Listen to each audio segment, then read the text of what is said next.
ہو اور تمہارے اوپر کوئی بڑی طاقت نہیں ہے. ترجعونہا ان کنتم صادقین. تو جو روح نکال رہا ہے فرشتہ ملک الموت، اس سے وہ روح چھین کیوں نہیں لیتے ہو؟ اس سے وہ روح چھین کر تم اپنے اندر واپس کیوں نہیں لوٹا لیتے ہو؟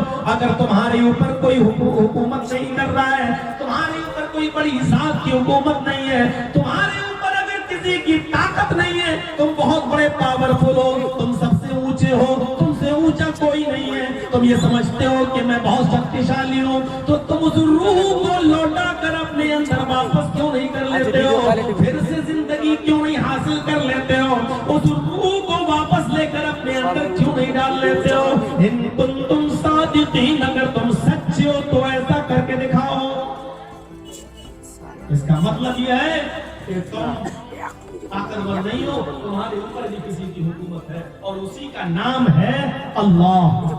وہی ہے اس نیلے جگت کا سوامی، وہی ہے کریٹر آف یونیورس، وہی ہے خالق کائنات، وہی ہے مالک ارض و سما، وہی ہے علی کل شیء قدیر، جس سے بڑی کوئی ذات ہے ہی نہیں.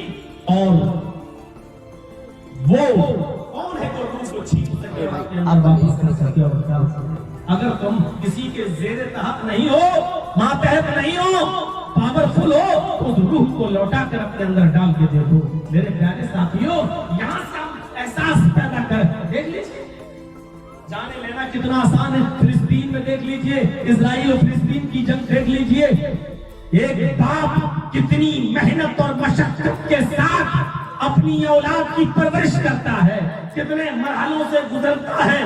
ایک ماں کتنے مہینے اپنی اولاد کو، اپنے بچے کو پیٹ میں رکھتی ہے، کتنے مراحل سے گزرنے کے بعد پھر وہ اس کو جنم دیتی ہے، کتنی مشکل سے پال پوس کر بڑا کرتی ہے، اور اس کو ایسا پالنے اور پوسنے میں کتنی قربانیاں دینا پڑتی ہیں، کتنی محنتیں کرنا پڑتی ہیں، اور کتنا سب کچھ لٹانا پڑتا ہے. لیکن بڑی آسانی کے ساتھ ایک چھوٹا سا بم پھینک دو اور لاشوں کے انبار لگا دو. منٹوں میں برسوں کی محنتوں کی کمائی اور پرورش کی ہوئی محنت، جس کے بلبوتے پر ایک باپ دیتا ہے کہ بڑا ہو کر میرا بیٹا میرے بڑھاپے میں میری لاٹھی کا سہارا بنے گا، میرا سہارا بنے گا. لیکن بڑی آسانی کے ساتھ اس کی جانوں کو لے لیا جاتا ہے اور برباد کر دیا جاتا ہے اس کی زندگی کو. میرے پیارے ساتھیوں، ذرا غور کرو، برباد کرنا کتنا آسان ہے اور کسی کو آباد کرنا کتنا مشکل ہے. ہمیں چیزوں پر ان سب مرحلوں سے ہمیں اور آپ کو بھی گزرنا ہے. ملک الموت کو ہماری اور آپ کی بھی روح نکالنا ہے. ہمارے اور آپ کی روح بھی نیچے سے، پنجوں سے، پیروں سے، تلبوں سے نکلتے ہوئے نرخرے تک پہنچے گی. آنکھیں پھاڑتا ہے آدمی، اوپر آنکھیں ٹنگی رہ جاتی ہیں، وہ دیکھتا ہے کہ میری روح نکل رہی ہے. آنکھ اور ناک اور کان کے راستے سے اس کی روح نکلتی ہے. یہ بڑا نازک وقت ہوتا ہے. یہ وقت جناب محمد رسول اللہ صلی اللہ علیہ وسلم کے سامنے بھی آیا تھا. انتقال سے تھوڑی دیر پہلے آپ کا حال یہ تھا. فجر کی نماز کے بعد، ظہر کی نماز سے پہلے میرے بھائیوں، آپ پانی کے پیالے میں اپنا ہاتھ ڈالتے جاتے تھے اور پانی کے چھینٹے اپنے جسم پر ملتے جاتے تھے اور کہتے جاتے تھے ان للموت سکرات، ان للموت سکرات، ان للموت سکرات. موت کے لیے بڑی بے چینیاں ہیں، موت کے لیے بڑی تکلیفیں ہیں، موت کے لیے بڑی پریشانیاں ہیں. حضرت فاطمہ نے جب اپنے باپ کو یہ چیختے ہوئے دیکھا کہ ان للموت سکرات، موت کے لیے بڑی بے چینیاں ہیں، تو وہ بھی چیخ پڑی واہ کر بابا تو، ہائے میرے ابو کی تکلیف، ہائے میرے ابو کی پریشانی، ہائے میرے ابو کی تکلیف.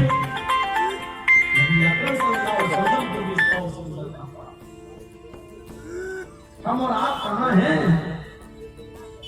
کتنی آسانی کے ساتھ انسان اس چیز کو بھول جاتا ہے، کتنی آسانی کے ساتھ.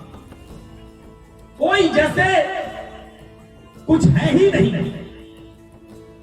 روزانہ ہم مٹی دیتے ہیں، روزانہ قبرستان جاتے ہیں، نہیں جاتے تو گزرتے ہیں قبرستان کے پاس سے، ہم دیکھتے ہیں. میرے بھائیوں، مٹی بھی دیتے ہیں لیکن احساس نہیں ہوتا ہے کہ ہمارا اصل گھر یہی ہے، ہمیں اسی جگہ پر آنا ہے. ارے ہم سے سے اور آپ سے تو لاکھ گنا بہتر وہ سکندر بادشاہ تھا جو 6 مہینے حکومت کیا کرتا تھا اور 6 مہینے جنگل میں ٹوٹی اور پھوٹی ہوئی قبر کے پاس بیٹھ کر ہڈیوں کو اٹھا کر روتا تھا اور کہتا تھا اے ہڈیوں کل تم میرے جیسی تھی اور کل میں تمہارے جیسا ہو جاؤں گا، اے ہڈیوں کل تم میری طرح تھی اور کل میں تمہارے جیسا ہو جاؤں گا، اے ہڈیوں کل تم میرے جیسے تھی اور کل میں تمہارے جیسا ہو جاؤں گا۔ وہ یہ کہہ کر اپنی موت کو یاد کیا کرتا تھا۔ جب 6 مہینے وہ حکومت کرتا تھا تو اس کے بعد وہ 6 مہینے جنگل میں بھی رہتا تھا اور کہتا تھا حکومت میں ہم نے بڑے عیش و آرام کیے ہیں، بڑے آرام سے ہم نے زندگی گزاری ہے، اب اس کو ہم کیسے یاد کریں، اس کو ہم کیسے فراموش کریں۔ پھر وہ جنگل میں جاتا تھا اور جنگل میں جا کر وہ اپنی موت کو یاد کیا کرتا تھا اور ہڈیوں کو دیکھ کر کہتا تھا اے ہڈیوں کل تم میری طرح تھی اور کل میں تمہارے جیسا ہو جاؤں گا، اے ہڈیوں کل تمہارا حال وہ تھا جو آج میرا ہے اور کل میرا وہ حال ہو جائے گا جو آج تمہارا ہے، اے ہڈیوں کل تم میری طرح تھی اور کل میں تمہاری طرح ہو جاؤں گا۔ یہ کہہ کر وہ اپنی موت کو یاد کیا کرتا تھا تاکہ جب کل ہم پھر خلافت کی کرسی پر بیٹھے حکومت چلائیں تو کم سے کم ہم لوگوں کے سامنے عدل کر سکیں اور انصاف کر سکیں۔ کبھی ہمیں احساس ہوتا ہے کسی کی زمین داغتے ہوئے کہ کل ہمیں بھی مرنا ہے، کبھی احساس ہوتا ہے غلط فیصلہ کرتے وقت کل ہمیں بھی مرنا ہے، کبھی احساس ہوتا ہے طرفداری کرتے وقت فیصلے میں کہ ہم غلط فیصلہ کر رہے ہیں، کل ہمیں بھی اپنے رب کے سامنے جواب دینا ہے۔ جبکہ موت کا انکار دنیا کا کوئی مذہب نہیں کرتا ہے۔ یہ الگ بات ہے کہ مرنے کے بعد انسان دوبارہ زندہ ہوگا یا نہیں، یا مرنے کے بعد انسان کی حیثیت کیا ہوگی، اس میں تو اختلاف ہے۔ عیسائیوں کا اور یہودیوں کا اور مسلمانوں کا عقیدہ ہے کہ انسان دوبارہ زندہ ہوگا، لیکن ہندو بھائی یہ کہتے ہیں کہ نہیں، مرنے کے بعد انسان اپنے عمل کے مطابق دوسرا جنم پائے گا، کبھی کتا، کبھی بلی، کبھی سور، کبھی بندر، کبھی چھچوتر، کبھی چوہا، یہ سب اس کے اعمال کے مطابق یہ آواگمن یہ اس کو ہوتا رہے گا، اس کے جنم ہوتے رہیں گے، اور اگر اچھے جنم کیا ہے تو پھر وہ انسان بن کر پیدا ہوگا، منشیہ کا اس کو جنم دیا جائے گا، وہ ایک الگ مسئلہ ہے میرے بھائیوں۔ لیکن مانتے وہ بھی ہیں کہ مرنے کے بعد انسان کو دنیا میں جیسا کیا ہے اس کو اس کا پھل ملنا ہے۔ دنیا میں کوئی ایسا مذہب نہیں ہے جو اس کا انکار کرتا ہو، کسی نہ کسی شکل میں مانتا ہے کہ مرنے کے بعد ہمارا حساب و کتاب ہوگا، کسی نہ کسی شکل میں اس کو تسلیم کرتا ہے۔ ہم کیوں بھولے ہوئے ہیں؟ ہم کیسے فراموش کر جاتے ہیں؟ جب موت کی خبر سنو، یہ پچھلے سال میں پہلے بھی کنسر بات آیا میرا بھی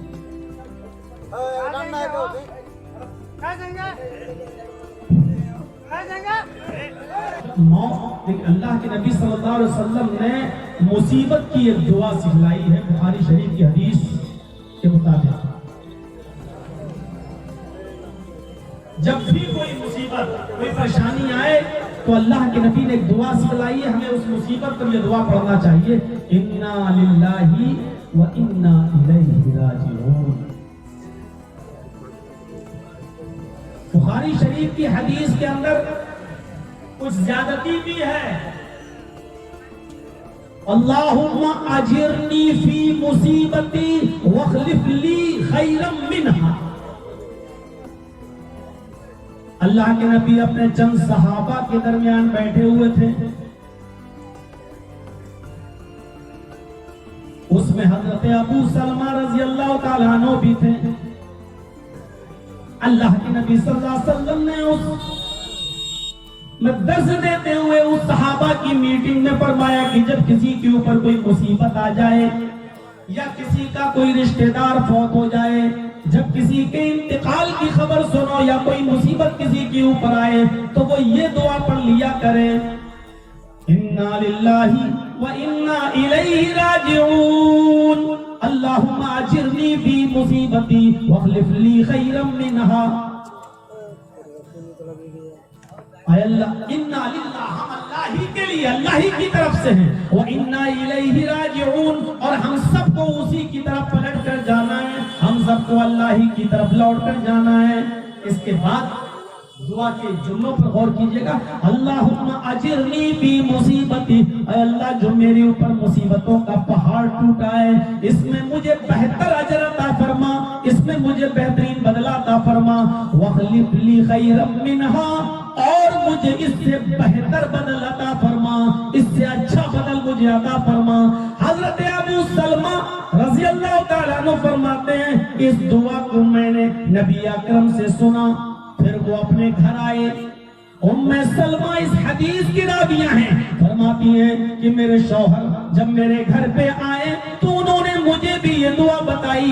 کہا کیا ہے ام سلمہ، اللہ کے نبی صلی اللہ علیہ وسلم نے آج مجھے سب کو کے سامنے ایک دعا پڑھ کے بتائی ہے۔ وہ دعا یہ ہے کہ جب کسی کے اوپر کوئی مصیبت آ جائے، مصیبت ٹوٹ پڑے، تو اس کو یہ دعا پڑھنا چاہیے، انا للہ و انا الیہ راجعون، اللہم اجرنی فی مصیبتی واخلف لی خیرا منہا۔ حضرت ام سلمہ کہتی ہیں میرے شوہر نے جب مجھے یہ دعا بتلائی تو یہ دعا میں نے یاد کر لی۔ اب دیکھیے دعا کا اثر کیا ہوتا ہے، میں نے اس دعا کو یاد کر لیا، یہ دعا میں نے یاد کر لی۔ پھر کسی حادثے میں کچھ سالوں کے بعد پھر کسی حادثے میں میرے شوہر کا انتقال ہو گیا، ابو سلمہ اس دنیا سے رخصت ہو گیا، ابو سلمہ کا انتقال ہو گیا، اور انتقال کی خبر جب ام سلمہ کو پتہ چلی، ان کے کانوں تک خبر آئی کہ آپ کے شوہر ابو سلمہ انتقال فرما گئے، تو حضرت ام سلمہ نے یہی دعا پڑھی، انا للہ و انا الیہ راجعون، اللہم اجرنی فی مصیبتی واخلف لی خیرا منہا۔ ام سلمہ فرماتی ہیں کہ میرے شوہر کا انتقال میرے لیے پہاڑ بن کر گزرا، میں ان کی یادوں میں کھوئی ہوئی رہتی تھی، اور جب بھی مجھے ان کی یاد آتی تھی تو میں یہی بات صلی اللہ علیہ وسلم کھڑے ہیں، میں نے انہوں نے سلام کیا، گھر کے اندر آنے کی اجازت طلب کی، میں نے ان کے سلام کا جواب دیا اور میں نے ان کو گھر میں اندر آنے کی اجازت دی۔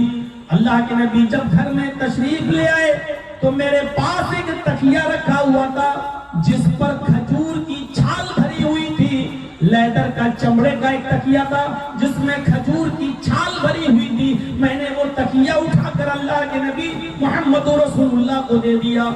آپ اس تکیے پر ٹیک لگا کر بیٹھ گئے، آپ اس تکیے پر ٹیک لگا کر بیٹھ گئے، اور اس کے بعد میں محمد رسول اللہ صلی اللہ علیہ وسلم نے مجھے نکاح کا پیغام دیا، نبی اکرم صلی اللہ علیہ وسلم نے مجھے نکاح کا پیغام دیا، اے ام سلمہ تمہارے شوہر کا انتقال ہو چکا ہے، تم اب اکیلی کیا کرو گی، تمہاری عدت پوری ہو چکی ہے، میں تمہارے ساتھ نکاح کرنا چاہتا ہوں۔ آپ نے نکاح کا پیغام دیا، حضرت ام سلمہ کا جواب سنو، حضرت ام سلمہ فرماتی ہیں اے اللہ کے نبی، ایسی کون بد نصیب عورت ہوگی جو آپ سے نکاح کرنے کی خواہش نہ کرتی ہو، اور آپ پیغام دیں اور وہ انکار کر دیں، یہ تو ممکن ہی نہیں ہے، لیکن میرے ساتھ کچھ پریشانیاں ہیں۔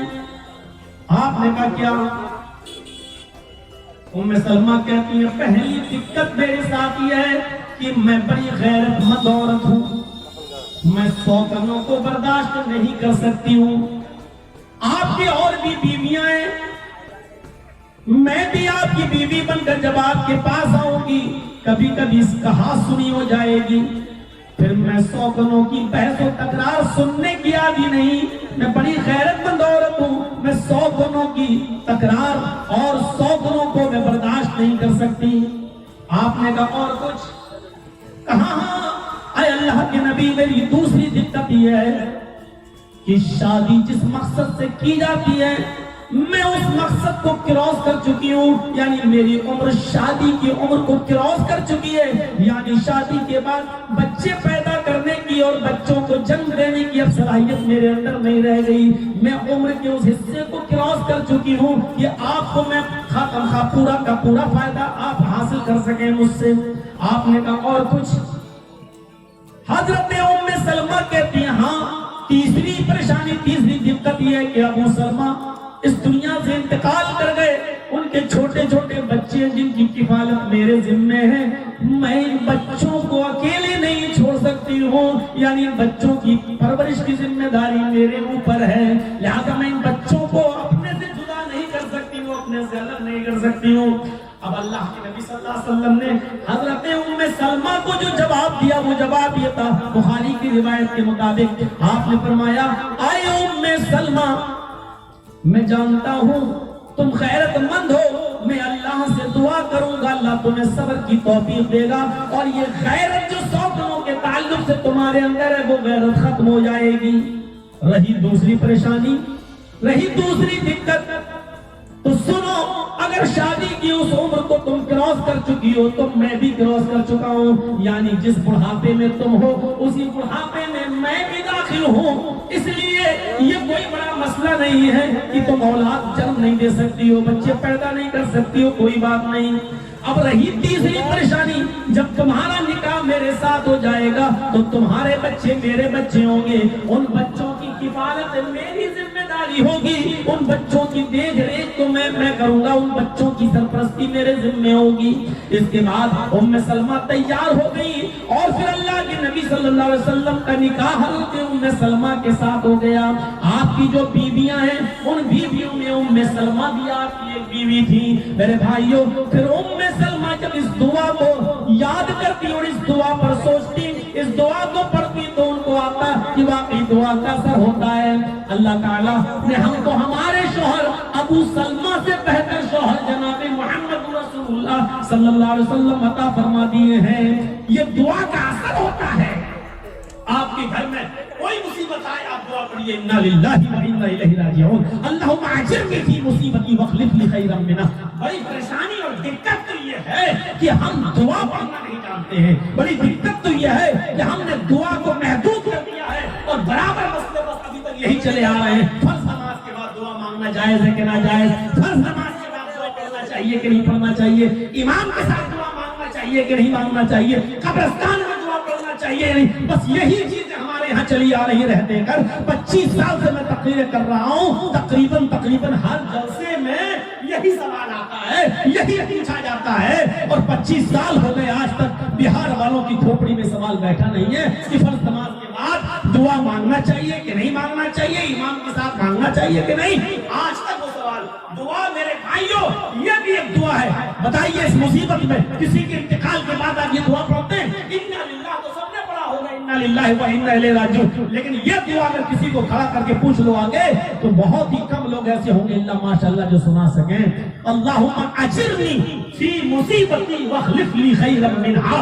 ایک ٹکڑا ہے، ایک ٹکڑا یاد کرنے میں 5 منٹ سے زیادہ کا ٹائم نہیں لگے گا اگر کوئی یاد کرنا چاہے تو، لیکن نہیں یاد کرے گا۔ میرے بھائیوں ذرا غور کرو کہ دعا کے کیا اثرات انسانی زندگی پر پڑتے ہیں۔ حضرت ام سلمہ کہتی ہیں کہ جب میں یہ دعا کرتی تھی تو سوچتی تھی بھلا ایسا کیسے ہو سکتا ہے کہ مجھے جو کھویا ہے میں نے ابو سلمہ اور اس سے بہتر مجھے مل جائے، یہ کیسے ہو سکتا ہے؟ اور جب اللہ کے رسول سے نکاح ہو گیا تو کہتی ہیں واقعی دعا کا اثر ہوتا ہے، اللہ تعالیٰ نے مجھے میرے شوہر سے بہتر شوہر جناب محمد رسول اللہ صلی اللہ علیہ وسلم کی مجھے بیوی بنا دیا اور محمد رسول اللہ کو میرا شوہر بنا دیا۔ یہاں سے ہم سوچیں دعا کے اثرات کیا ہوتے ہیں ہماری زندگی میں۔ پھر ہوگا مولانا صاحب آپ کو دعا کرنے کو بول رہے ہیں اور پھر منع کرتے ہیں کہ بہت سے لوگ، پھر وہی سمجھنے کی کوشش کریے آپ، جہاں جو دعا پڑھی جاتی ہے وہاں پر دعا پڑھیے، آپ کو کوئی نہیں روکتا ہے۔